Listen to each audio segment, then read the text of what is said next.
പശ്ചിമേഷ്യൻ സംഘർഷത്തെ തുടർന്ന് CBSEയുടെ വിവിധ പരീക്ഷകൾ ഗൾഫ് രാജ്യങ്ങളിൽ റദ്ദാക്കിയിരുന്നു.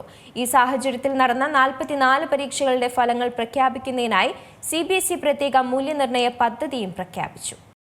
പശ്ചിമേഷ്യൻ സംഘർഷത്തെ തുടർന്ന് Bahrain, Iran, Kuwait, Oman, Qatar, Saudi Arabia, UAE എന്നിവിടങ്ങളിലാണ് ബോർഡ് പരീക്ഷകൾ റദ്ദാക്കിയത്. മാർച്ച് 5-നാണ് CBSE 10ാം ക്ലാസ് പരീക്ഷകൾ റദ്ദാക്കിയത്. ഫെബ്രുവരി 17-നും 28-നും ഇടയിൽ നിശ്ചയിച്ചിരുന്ന പരീക്ഷകൾ നടന്നു. ഈ സമയത്ത് വിദ്യാർത്ഥികൾ 44 പരീക്ഷകളാണ് എഴുതിയത്. മാത്സ്, ഇംഗ്ലീഷ്, സയൻസ് എന്നിവയുൾപ്പെടെ 6 അക്കാദമിക് വിഷയങ്ങൾ, 16 ഭാഷാ വിഷയങ്ങൾ, 22 നൈപുണ്യാധിഷ്ഠിത വിഷയങ്ങൾ എന്നിവ ഉൾപ്പെടുന്നു. ഓരോ വിദ്യാർത്ഥിയും എത്ര പരീക്ഷകൾ എഴുതി എന്നതിനെ ആശ്രയിച്ചാണ് ഫലങ്ങൾ കണക്കാക്കുന്നത്.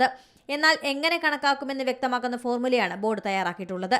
മിഡിൽ ഈസ്റ്റ് രാജ്യങ്ങളിൽ പരീക്ഷ എഴുതിയ വിദ്യാർത്ഥികളുടെ ഫലവും മറ്റ് വിദ്യാർത്ഥികളോടൊപ്പം പ്രഖ്യാപിക്കും. CBSEയുടെ നയത്തിനനുസൃതമായി 10ാം ക്ലാസ്സുകാർക്കായി ആരംഭിച്ചിട്ടുള്ള 2ാം ബോർഡ് പരീക്ഷകളിൽ പ്രകടനം മെച്ചപ്പെടുത്താൻ വിദ്യാർത്ഥികളെ അനുവദിക്കും.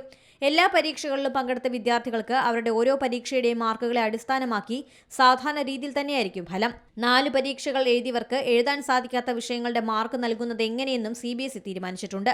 അവർ എഴുതിയ വിഷയങ്ങളിൽ ഏറ്റവും മികച്ച മാർക്ക് ലഭിച്ച 3 വിഷയങ്ങളുടെ ശരാശരി ഉപയോഗിച്ചാണ് കണക്കാക്കുന്നത്. 3 പരീക്ഷകൾ മാത്രം എഴുതിയവർക്ക് ഏറ്റവും മികച്ച മാർക്ക് ലഭിച്ച 2 വിഷയങ്ങളുടെ ശരാശരി അടിസ്ഥാനമാക്കി നൽകും. 2 പരീക്ഷകൾ മാത്രം എഴുതിയവർ വളരെ കുറച്ച് വിദ്യാർത്ഥികൾ മാത്രമാണ്. അവരുടെ മറ്റ് വിഷയങ്ങളുടെ മാർക്ക് ആ 2 വിഷയങ്ങളുടെയും ശരാശരി അടിസ്ഥാനമാക്കിയും ഫലം പ്രഖ്യാപിക്കും. മൂല്യനിർണ്ണയ പദ്ധതി ഉപയോഗിച്ച് തയ്യാറാക്കുന്ന ഫലം അന്തിമമായിരിക്കുമെന്ന് CBSE അറിയിച്ചു. 12ാം ക്ലാസ്സിലെ റദ്ദാക്കിയ പരീക്ഷകളുടെ മൂല്യനിർണ്ണയ പദ്ധതി തീരുമാനിച്ച ശേഷം അറിയിക്കും. National desk, C Malayalam news.